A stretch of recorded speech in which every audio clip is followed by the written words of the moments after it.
In this episode, David captures Ellie, and you see Joel is slowly recovering because Ellie was able to get him medicine. And you're waiting for him to do the traditional hero thing, which he's gonna burst through the door, he's gonna kill David, he's gonna save Ellie, and then they can continue on the journey. Ow! And we wanted none of that.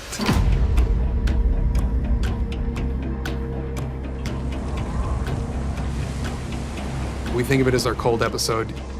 That one was really cold. And it needed to be, because the episode in many ways is about deprivation. Shooting in February in Calgary was freezing. Obviously also holding a freaking rifle up, like a 5-minute scene was tricky. And there was 3 or 4 house-size wind machines that were just pummeling me with snow. Yeah, so that was hard.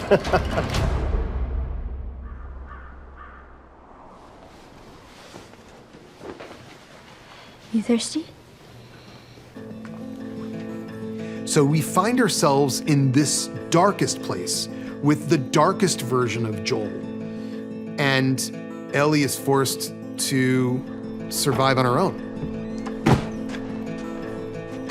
This sequence is the thing that inspired me or like made me want to make the game. So in the game, at this point, you play as Ellie. And it's this really wonderful moment when you watch people play it because they almost always say, oh my God, I'm Ellie. You're quite a hunter. We didn't even hear you coming. Turn around and walk away. She is prickly and doesn't trust anybody. Naturally, she obviously isn't going to trust a random guy and his buddy in the middle of a snowy forest. What do you need? We have boots. Medicine? Like for infections. We do. David presents as the good dad. And we begin to wonder if maybe she has met the one good person out there. We, of course, see fairly early on that there's also a very dark part of David. We bring her back with us. I'm gonna lead them away from you. But if anybody makes it down here, you fucking kill them. You got it?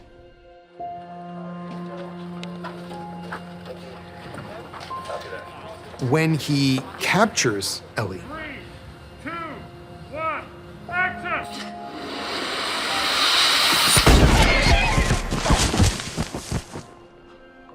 we are all meant to feel hopeless, because it is hopeless for her.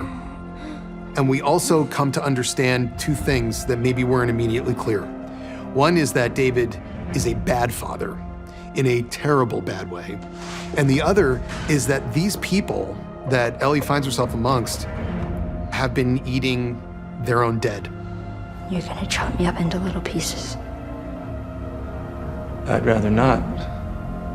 Really, what he'd like is for her to be his little minion, his little wife. Once Ellie begins to realize that, the relationship becomes a lot more tense and a lot more scary and a lot more dangerous. You're a natural leader. You're smart, loyal, violent. She's surprised by the accusation. You don't know anything about me. She has no choice but to recognize some truth in that.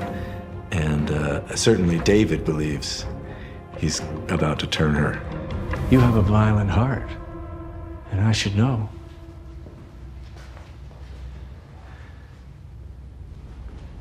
I've always had a violent heart. David says something to her that's absolutely true, because he sees it in her, because he knows it's in him. He says, you have a violent heart. Ow! Ow! Ow! And that is something that Neil and I talked about quite a bit. It's not in the game, that line.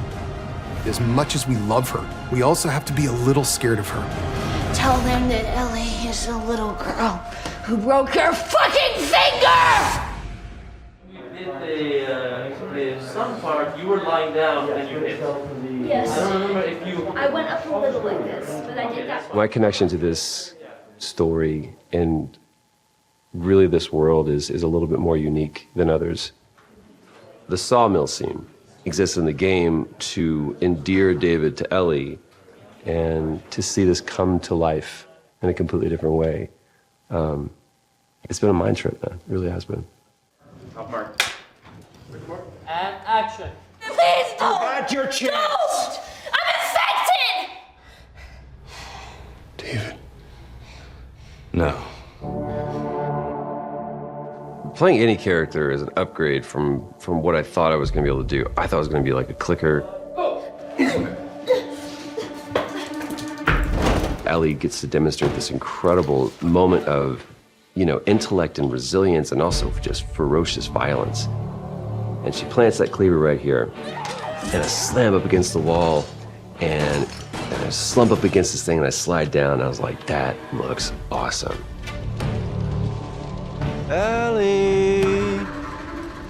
You don't know how good I am! We see Joel coming to help her, and we are rooting for Joel to save her, but that's not gonna get it done. In the end, the only person who can save Ellie is Ellie. And how? Violence. It scars her in a way that forever changes her. No! Get off of me! In a way, Joel saves her, but more emotionally. She's just so broken that she doesn't know what to say, and she's covered in blood. And then she just looks him right in the eye, and she leans forward and hugs him. Okay. It's okay, baby girl. And all he can say is this thing that he hasn't said in 20 years, which is baby girl, which is what he called his daughter. At the end of this story, you can see something snap in her. And the question is it permanent, or can she find her way back?